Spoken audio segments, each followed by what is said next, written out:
Donc, oui, il y a eu pas mal de joueurs qui m'ont marqué.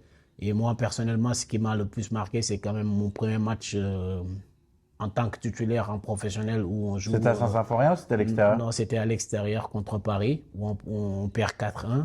Et tu avais des joueurs comme Dorasso, Salomon Kalou, Paoletta? Paoletta. Ouais, c'est des joueurs que tu regardais jouer et que tu te retrouves un jour contre eux et qui sont des légendes.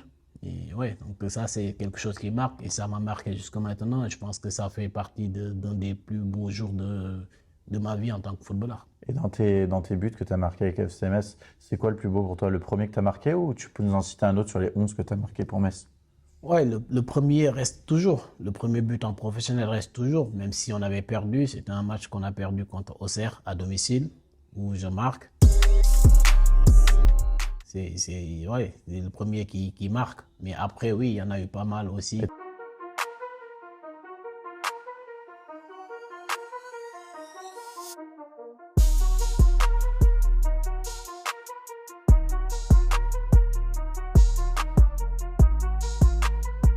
T'as ressenti quoi quand le stade il a crié ton nom? Les supporters étaient contents quand même qu'on marque un but.